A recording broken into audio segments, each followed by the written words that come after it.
Score predictor at this stage is looking at about 174. 20 balls to go. Mark Wood, you were having a look at the bowling and the bowling options for the Southern Brave. Where are they going, do you think? Well, Archer's definitely going to bowl 10 more. Jordan, a death over specialist, he's got 10 left, so that would cover you. But I wonder if the left arm of Luke Wood as well, obviously being a slightly different angle, maybe he could come into it. But you know, Archer's definitely going to bowl the rest of his allocation.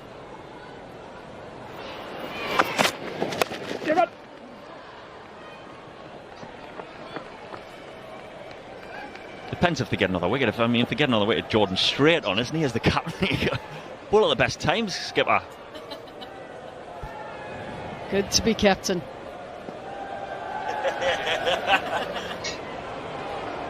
Had a captaincy experience in the past. Getting an opportunity to lead in a 100 side now. And they need a win. Just love to turn things around after that first game against Welsh Fire.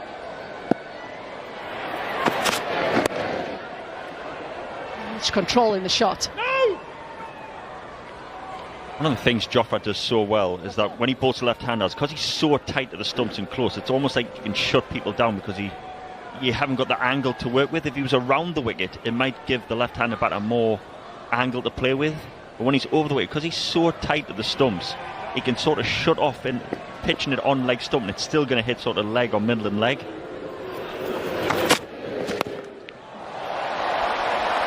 That will sail into the crowd. Easily dispatched.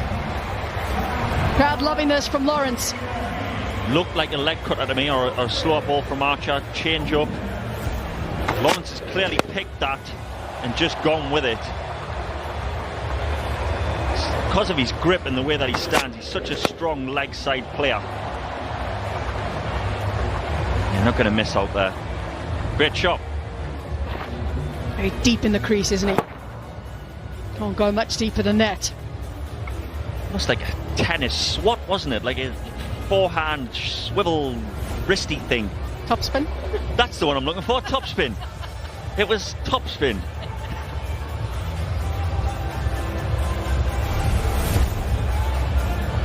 So I went with wristy, flicky, swatty, picky up thing, and you went with... Top spin. Yeah, yours is better. Let's go with yours. You've been playing paddle? Is that what it is?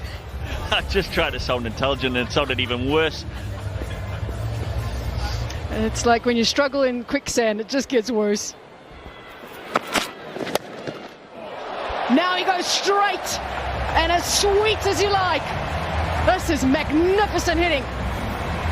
I think this one's even better than the one before. The one before he's just picked it up. But this one's a good hard length from Archer. Very difficult bowler because of his height to hit down the ground. Length ball and woof. Hold the pause. That's a proper shot. Yeah, striking at 150 for Surrey in the blast. Striking at 140 for Par Royals. And an opportunity in ILT 20 as well. The Desert Vipers, he is doing well there too.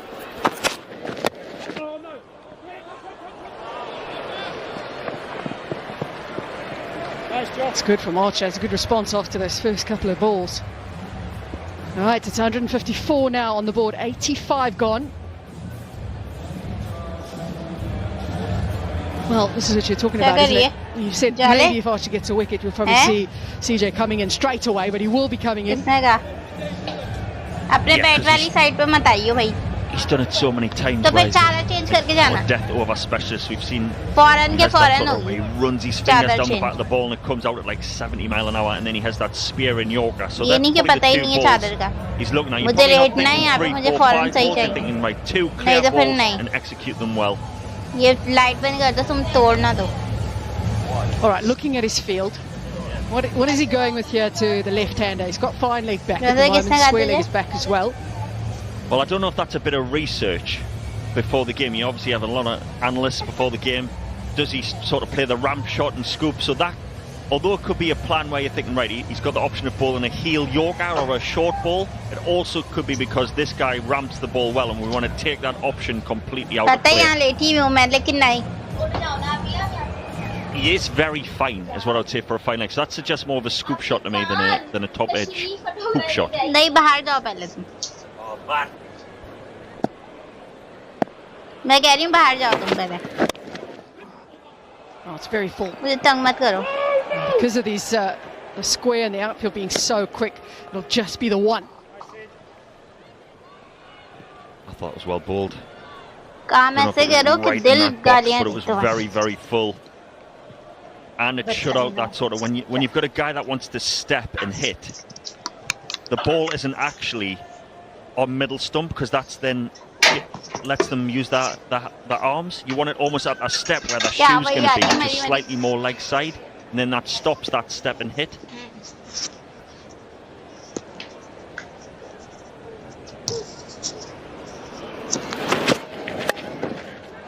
He stays deep in the crease. An attempt by the substitute fielder, Tom Abel. It's a really good piece of fielding because that easily could have gone past him. I mean, that was so brave. I mean, titanium chest. Almost like Schwarzenegger or something. He just took it, boof, bounced off him. I'd still be coughing now.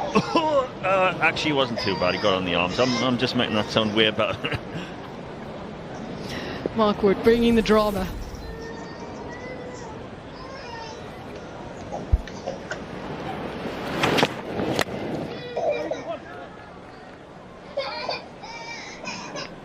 Again, good bowling. The wide one. So Lawrence is maybe thinking wide again, then he spears that into sort of middle stump, off stump.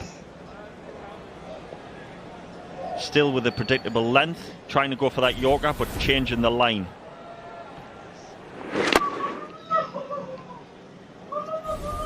Spear that into that off stump. The one before real wide, trying to hit the wide line. Round the wicket again.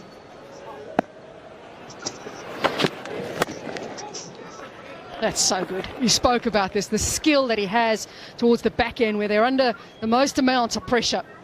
It's annoying actually, isn't it? It's annoying that he can nail it. I mean, in training, he does this thing with a dice where he gets a foam dice and he gets the coach to roll the dice. And he has to hit the dice as it's on the move, as if a batter's moving around the crease. So he does practice it really well.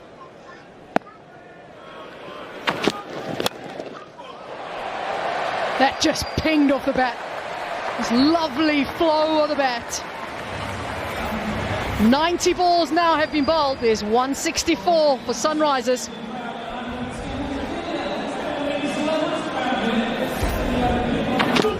That's the danger. If you just miss, batters are so good now all around the world, domestically, internationally. If it's just they can get underneath that, I mean, it's just missed. And look how clean and powerful that is. I think altogether that was a pretty good over from Jordan. A pretty good 5 balls. And then that last ball, the one you talk about was a bowling group. First ball, last ball, just goes for a boundary. And that hurts you as a team.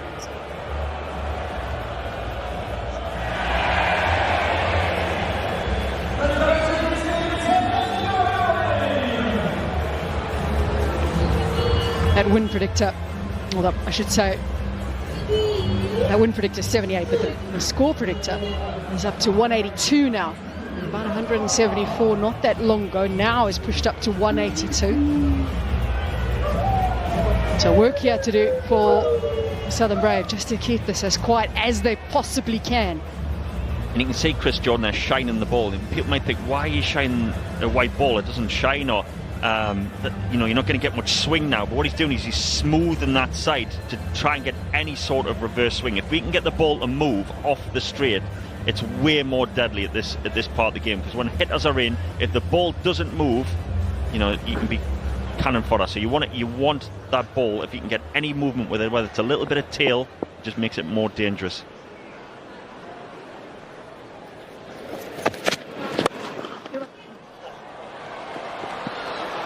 A lot of work to do in the outfield, but instead it's going to go into the gap between Abel and Stubbs. This is what makes him such a dangerous batter. He's got so much power, but he's able to place the ball well. We've now got two guys in with strike rate of 200 and above. They've come in as a partnership, and they've really turned the screws, put the heat on the Southern Brave. And I mean, that's just a good cricket shot. It's not a slog.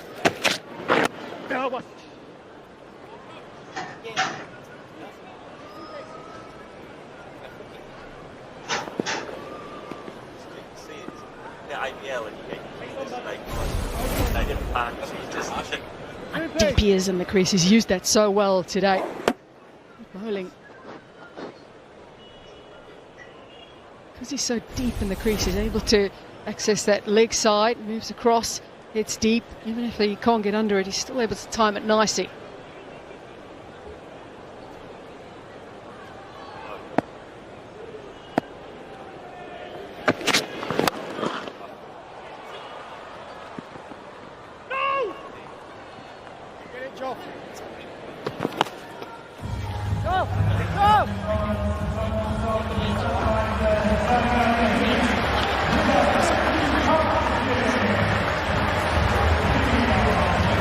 Excellent partnership between these two. It's come off for 23 balls, the 50 runs. And Tom Alsop has played a perfect hand as well in this partnership.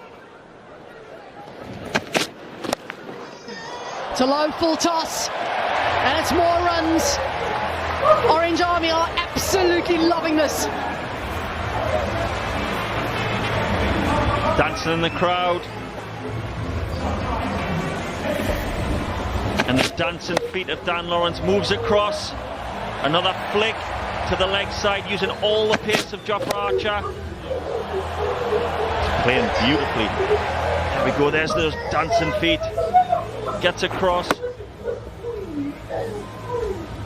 Oh, a bit of flair in the end as well.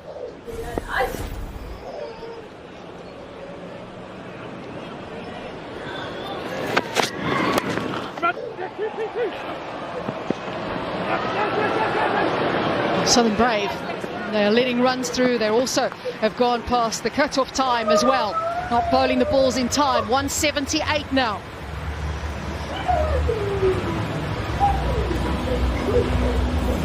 Five balls now is just about limiting damage as much as you possibly can.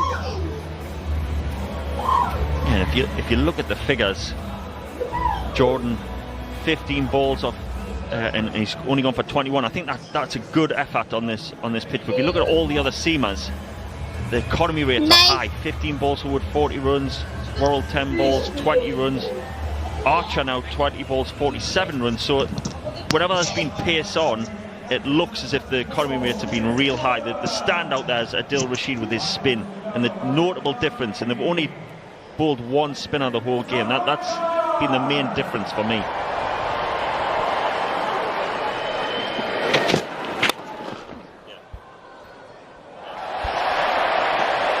Crowd will applaud every single run. Maybe that possibly could have been stopped initially, but McKinney does nicely and just relays it back to Nicole Chowdhury.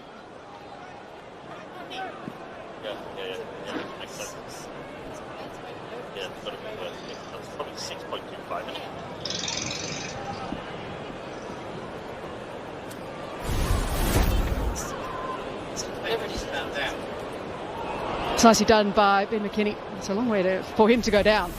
He's tall. See him with the bat a bit later on. He'll be hoping that he can make an impression on the surface. It'll be needed for Southern Brave, because this in the past has been a winning score at this ground in the men's 100. It'll take some chasing.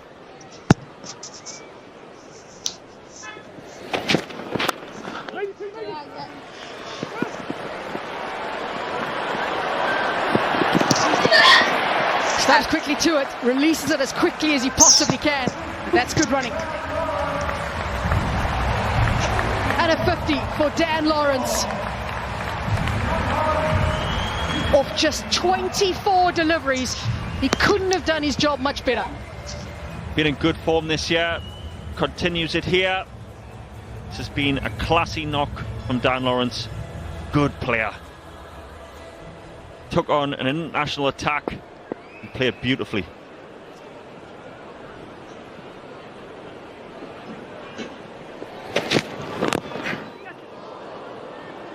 second half century in the 100. He has been just fantastic form. You mentioned in the county championship as well, and how good he's been.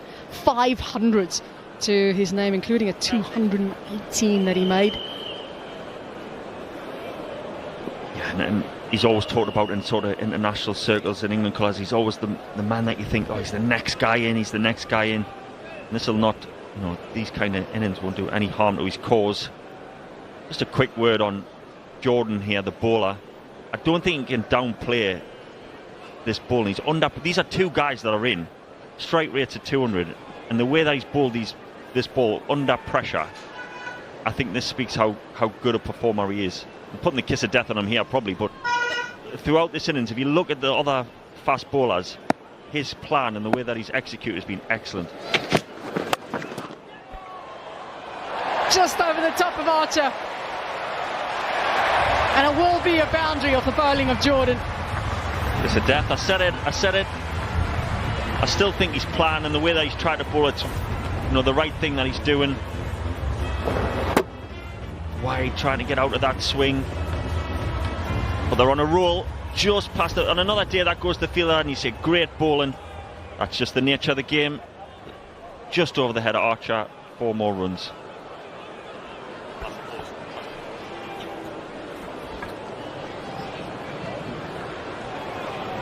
An opportunity here to go past 190.